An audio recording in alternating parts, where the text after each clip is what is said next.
Hello दोस्तों, कैसे हो आप सभी। स्वागत है आपका अपने यूट्यूब चैनल पर।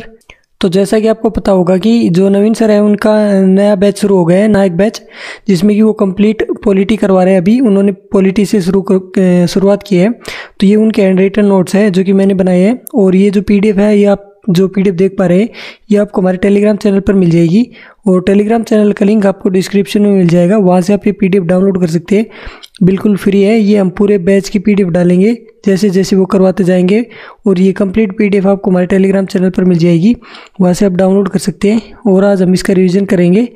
तो चलिए शुरू करते हैं अपनी वीडियो को।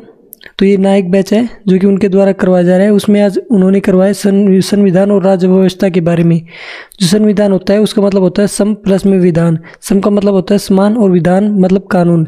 संविधान की परिभाषा है नियमों कानूनों का ऐसा संकलन किसी देश का शासन चलाने के लिए आवश्यक हो। राज्य व्यवस्था संविधान को व्यवहार में लाना।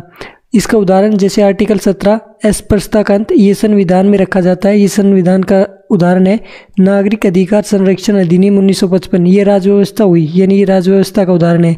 आर्टिकल 21 जिसमें प्रेम विवाह, सांस लेना, प्लग झपकाना, सोने का अधिकार आदि आते हैं, ये आपका संविधान में के अंतर्गत आता है। राज्य व्यवस्था को चलाने के लिए इसमें आता है संसद जो कि कानून का निर्माण करती है। उसके बाद जो दंड है वो न्यायालय देता है। और गैर संवैधानिक संस्थाएं, जो संस्थाएं होती है वो 3 प्रकार की होती है, जिसमें पहले आती है संवैधानिक संस्थाएं जिनका जिक्र संविधान में हो, वो संवैधानिक संस्थाएं होती है। इसका उदाहरण आएगा आपका वित्त आयोग जो कि आर्टिकल 280 में बताया है, निर्वाचन आयोग जो कि आर्टिकल 324 में बताया है। असंवैधानिक संस्थाएं जो संविधान का उल्लंघन करे वो असंवैधानिक संस्थाएं हैं। जैसे उदाहरण में आएगी आतंकवादी संगठन, माओवादी संगठन। माओवादी संगठन चीन से शुरू हुआ था और इसका जो नेता था वो माओ जेडोंग था, और ये 1950 से 60 के दशक के बीच में ये चला था। और जो इसमें किया जाता था कि जो वंचित वर्ग होता है उसके राजनीतिक और सामाजिक उत्थान के लिए ये युद्ध लड़ते थे। उसके बाद नक्सलवादी संगठन इसमें इसके उदाहरण है जो कि 1967 में भारत से शुरू हुआ था, वेस्ट बंगाल के दार्जिलिंग जिले के नक्सलवाड़ी गांव से। इसका जो नेता थे वो थे चारू मजुमदार और कानू सानियोल। नक्सलवाद को रोकने के लिए यूएपीए का गठन किया गया था जो कि 1967 में आया था। यूएपीए इसकी फुल फॉर्म होती है अनलॉफुल एक्टिविटीज प्रिवेंटेशन एक्ट। इसकी जो धारा 3 है उसके तहत जो गतिविधियां थी इस प्रकार की उन पर रोक लगा दी थी। और तीसरा आता है गैर संवैधानिक संस्थाएं। इनका संविधान में किसी भी प्रकार का कोई भी जिक्र नहीं है और ये संविधान को लागू करने में सहायक होती है। इनका गठन 2 प्रकार से किया जा सकता है। एक तो जो राष्ट्रपति मंत्रिमंडल की सलाह पर कर सकते हैं, इसमें उदाहरण आपका आएगा नीति आयोग। और दूसरा संसद कानून लाकर इन्हें बना सकती है, और जो ये संसद बनाएगी वो सांविधिक संस्थाएं होती हैं जैसे कि सूचना आयोग। और इसके अन्य उदाहरण है NHRC जो कि 1993 में बना था, केंद्र सूचना आयोग जो कि 2005 में बना था, और राष्ट्रीय महिला आयोग 1990 में बना था। संविधान की क्या आवश्यकता है?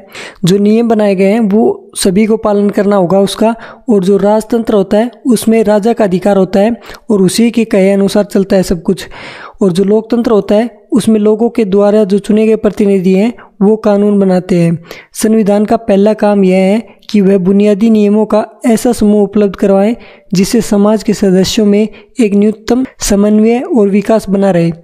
संविधान का दूसरा काम यह स्पष्ट करना है कि समाज में निर्णय लेने की शक्ति किसके पास होगी, और ये शक्ति संसद के पास होती है।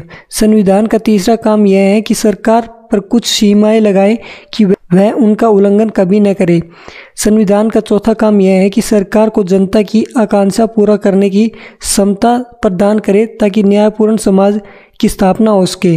ये आपके संविधान के 4 काम के बारे में बताया है। उसके बाद जो ज़्यादातर संविधान है वो लिखित है, मतलब जितने ज़्यादातर जो संविधान है देशों के वो लिखित है।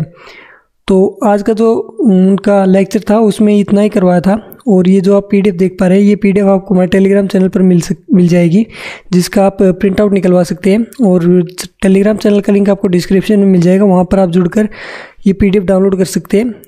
वहाँ पर हम डेली की पीडीएफ डालेंगे। और वीडियो आपको कैसी लगी हमें कमेंट बॉक्स में ज़रूर बताइए, और जो भी इंप्रूवमेंट करनी है उसके बारे में ज़रूर बताइए। तो इस वीडियो में इतना ही, मिलते हैं आपसे अगली वीडियो में, तब तक के लिए धन्यवाद।